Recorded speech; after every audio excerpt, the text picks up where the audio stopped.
Hello dear students, good morning. आज हम standard second में ईवीएस सब्जेक्ट आज हमें पढ़ना है। उसमें आज हम नया चैप्टर हमें पढ़ना है। चैप्टर नंबर 10 है हमारा एयर। ओके, एयर मतलब आपको पता होगा, एयर किसे कहते हैं? एयर मतलब हवा। ओके, पवन जिसे हम कहते हैं वो। तो देखो, आज हमें एयर के बारे में कुछ पढ़ना है। Okay, air is all around us. आप सबको पता ही होगा कि हवा हवा है वो हमारे चारों तरफ है, हमारे हर आसपास है। Okay, moving air is called wind. जो बहते हुआ पवन है उसे क्या कहते हैं? Wind. Okay, when air blows gently is called breeze.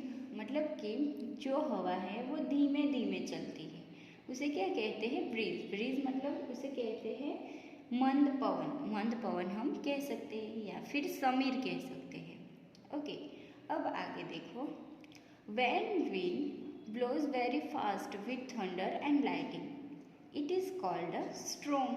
मतलब कि ऐसा पवन जो बहुत ही फास्ट बहता हो और उसमें क्या हो, जो बिजलियाँ हो फिर गर्जना हो, ऐसा जो उसके साथ जो पवन बहता है उसे स्ट्रॉम। स्ट्रॉम मतलब क्या? तूफान कह सकते हैं। देखो यहाँ पे आपको पिक्चर दिया है और आपने मूवीज़ या कहीं पे देखा होगा कि बहुत ही ज़ोरों से पवन जो बहता हो और बहुत सारी बिजलियाँ हो फिर गर्जना हो, उसके साथ जो पवन बहता हो तो उसे हम स्ट्रॉम मतलब तूफान कह सकते हैं। ये मोस्ट ऑफ कब होता है?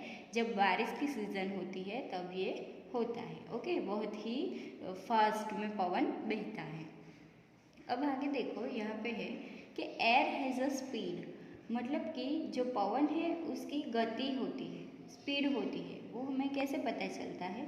तो देखो, strong wind has a very high speed. मतलब कि जो स्ट्रॉन्ग विंड होता है वो उसकी स्पीड कैसी? बहुत ज़्यादा होती है। It can change the direction of things like kites, balloon and smoke that come in that this way. Okay, क्या कहते हैं कि ये जो पवन होता है हाई स्पीड वाला, उसके कोई भी चीज़ हो उसकी डायरेक्शन वो चेंज करता है, कर सकता है। फॉर एग्जाम्पल देखो कि कौन कौन सी चीज़ों की, जैसे काइट है वो आसमान में उड़ रही हो तो बहुत ज़्यादा पवन हो तो ये उसकी डायरेक्शन चेंज करता है। फिर बलून्स है, स्मोक मतलब जो धुआं होता है उसकी, ये सब की जो डायरेक्शन होती है वो चेंज कर सकता है। ओके, उससे हमें पता चलता है कि हवा है उसमें स्पीड है। जैसे कि पतंग हम उड़ाएंगे तो पहले कहाँ नीचे होगी, फिर कहाँ वो बहुत दूर ऊपर उड़ सकती है। वो किसकी वजह से होता है? स्पीड की वजह से। ओके, अब आगे देखो, सेकेंड है टॉपिक, एयर हैज़ डायरेक्शन। मतलब कि जो हवा होती है उसकी भी डायरेक्शन मतलब दिशा होती है। वो हमें कैसे पता चलता है? तो देखो यहाँ पे है, air always blows in a direction. हवा है वो ऑलवेज एक ही दिशा में बहती है। वो कैसे पता चलता है? तो देखो यहाँ पे है, the direction of air can be seen by the movement of things like branches of tree, movement of kite and smoke from the chimneys. मतलब कि हमें कैसे पता चलता है कि कोई भी हो, मूवमेंट ऑफ थिंग्स मतलब कोई भी चीज़ हो उसकी मूवमेंट से। For example branches of trees मतलब जो पेड़ होते हैं उसकी डालियाँ जो शाखाएं हैं वो किस तरफ झुकी हुई है या फिर किस तरफ वो बहती है उसकी मदद से पता चलता है। फिर मूवमेंट ऑफ काइट, जो पतंग उड़ रही होती है, आपने देखा होगा मकर संक्रांति पे। ओके, तो क्या होता है, पतंग सुबह किसी और डायरेक्शन में होती है, फिर हम शाम को भी उड़ाते हैं तब भी वो दूसरी डायरेक्शन में होती है। ऐसा क्यों होता है? क्योंकि जो हवा है वो दूसरी डायरेक्शन में हो जाती है उसकी वजह से। फिर आपने जो टेम्पल होता है उसके ऊपर जो ध्वजा होती है वो भी देखी होगी, वो हर वक्त अलग अलग डायरेक्शन में होती है। वो किसकी वजह से होता है?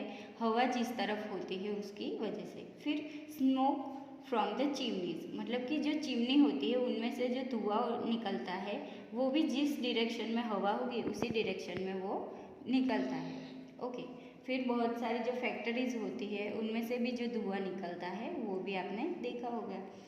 If you stand in a windy place the direction in which your cloth fly with slow you the direction of the wind. मतलब क्या कह रहे हैं कि आप कहीं विंडी प्लेस पे, मतलब बहुत ही विंडी प्लेस हो, वहाँ पे आप खड़े हो तो वहाँ पे आपको कैसे जो पवन है उसकी डायरेक्शन पता चलेगी? तो आप वहाँ पे खड़े होंगे, कहीं हिल स्टेशन पे गए हो तो वहाँ पे खड़े होंगे तो आपके जो कपड़े हैं वो जिस डायरेक्शन में उड़ रहे होंगे तो वो जो पवन है उसकी डायरेक्शन वही होगी।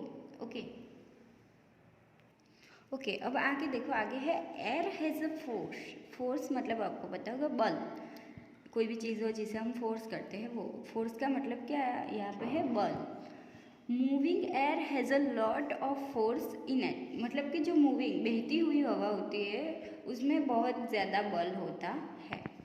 अ storm can uproot trees and blow the shed of कच्चा हाउसेस, मतलब क्या कह रहे हैं कि जब बहुत ज़्यादा तेज़ हवा बहती है तब क्या होता है, बहुत ज़्यादा बल होता है उसकी वजह से जब स्ट्रोम मतलब जब तूफान आता है तब क्या होता है, जो ट्री होते हैं पेड़ पौधे वो हवा है वो रूट्स के साथ, रूट्स मतलब जो उसकी जड़ें होती है उसके साथ ही उसे, पेड़ पौधे हैं वो उसकी जड़ों के साथ ही निकल जाते हैं और वो पवन होता है वो उसे उड़ा ले जाता है। और है यहाँ पे जो कच्चे हाउस होते हैं उसके जो रूट शेड मतलब ऊपर की जो छत होती है उसे भी कभी कभी उड़ा ले जाते हैं पवन। ओके, तो क्या होता है और कच्चा हाउस पूरा टूट जाता है और कभी तो कच्चा हाउस पूरा उड़ा के ले जाते हैं, बहुत ज़्यादा हवा होती है वो।